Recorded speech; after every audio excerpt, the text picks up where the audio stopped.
All right, this is the hippie conservative. It's Steve. This is Steve. We're both from Studio Exile. In Exile. And I want to talk a little bit about natural gas. Thanks, Richard. My fucking roommate. This is get this asshole all fired up about it. Stuck on some stupid math about fucking propane over I'm going to gas. try to be as best I can. I have not grilled Steve on this at all. I haven't informed him. So if I run into any problems, Steve's going to help me. He's going to be the layman and then make it so it's understandable. What Steve's friend Rick and my friend Rick, what he was asking me about is whether or not we can feasibly convert our cars over to natural gas. Now, this is the T. Boone Pickens idea. No, he wasn't asking you if we could. Well, he was pretty much telling me, that we should. That we should. Yeah. And you know, after reading all this stuff, I have to say that I agree with Rick. It is definitely feasible. Okay, but you know what? It's so complicated, and there's a little bit of a problem because the U.S. natural gas reserves, and check this out, 1 quadrillion. 320 trillion cubic feet. That's how much we have in the United States. So quadrillion is what comes quadrillion is what's after trillion, yeah. I mean, so you're talking, and you guys remember that number because our national effing debt will be that high soon.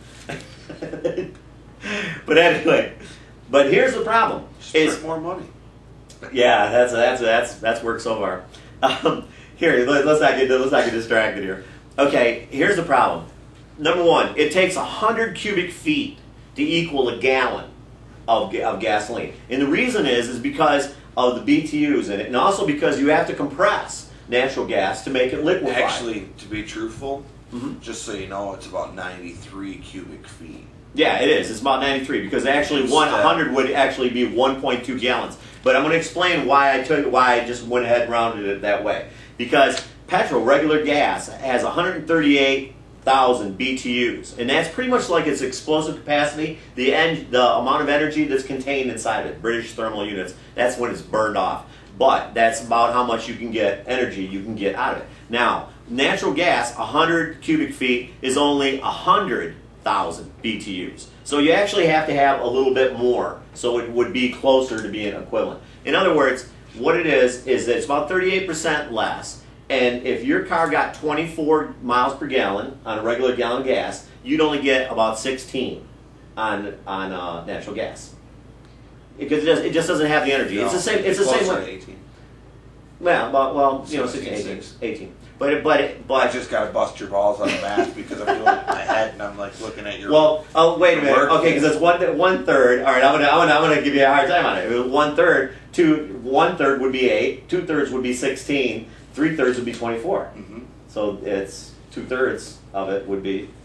But when 16. You do it in the proper amount. Oh, in the proper. Okay, yeah, he's right. He always tests me on my math. But anyway, that's good. Right. That's good. Okay, but if you're gonna break it down and do it, you got to do it right. Yeah, you can't do it by rounding up and rounding. Well, I have to because I want to make it comparable, so that you can compare it. But then here, let me go on with this for a minute. Okay, because that's not the important point. Our daily use, and I've said this many times, our daily use right now is about 19 million barrels a day in the United States, which is an enormous amount. And actually, the barrels that we measure that in is 42, which is weird because most people think of it as being 55. But that comes out to 798 million gallons of petrol a day that we use.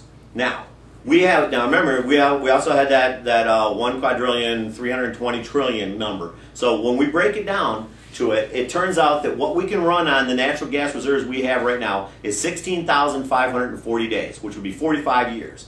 Now here's where the problem really comes in right now, guys. Right now, present U.S. production is 24.5 trillion cubic feet of natural gas. All right? For us to run the cars on it, we would need 36 trillion. So we're about 50% short. That's why the T. Boone Pickens plan says that we need to remove the natural gas that we're using right now to use on turbine electricity. So we have to eliminate that part. That's why he's saying that we should go over to using some other form, and he's saying solar or wind or something else to replace that amount. I'm all for the wind stuff. Oh, absolutely, but absolutely. But I just don't think it'll be the end of our problems. I don't agree. I don't think that's right though. It is. It's close. I just don't think so though.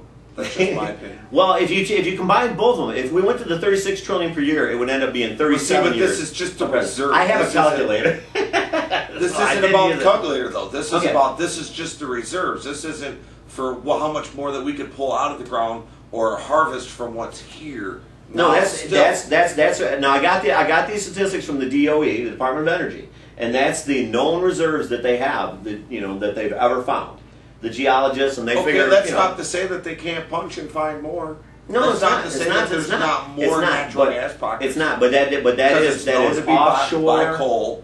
It's known to be by coal. So if you've got coal that's still not being used, or coal mines that have been capped off, there's still gas there. The majority of natural gas comes either from an oil well that already exists, or from natural gas wells that are put in for that specific reason. So that's where most of it comes. Now, I think Steve's probably right. There actually could be more there than what we know. That's always a possibility. That's my point. Okay. You think our government's truthful on us on our reserves? That's going to go nationwide, and everybody knows. They don't want everybody in the world to know what our reserves are, because you know what I mean. You take that number and double it, and that's probably what we have, because that's how our government is. They only give you half the information. Well, I think the more important point, though, is that in order to do this, we got to do one of two things. We either got to stop the amount that we use to heat our homes and to fire these water turbines to create electricity. Half and half. Well, we could, but we got to replace it. That's the point. Now, here's the only problem that I really have with this is, aren't we just handing it right back into the hands of the oil companies? Because that's the only place this stuff comes from, is from wells and from oil derricks, the byproduct from the oil derricks. So we're kind of, falling slave to the same people all over again. Go green.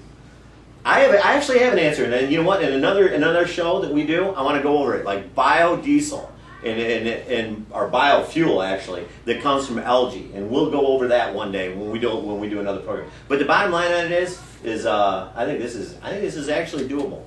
It is doable, and I don't know. Yeah, I'm all for it. Rick, I'm going to give you my thumbs up on this, man. I think we can do this as one of many answers. We got to get this in math class. or buy a bigger calculator. All right. Well, this is how to use it. Yeah, I know. I got to learn how to push the correct buttons. This is Steve. And this is the Hippie Conservative.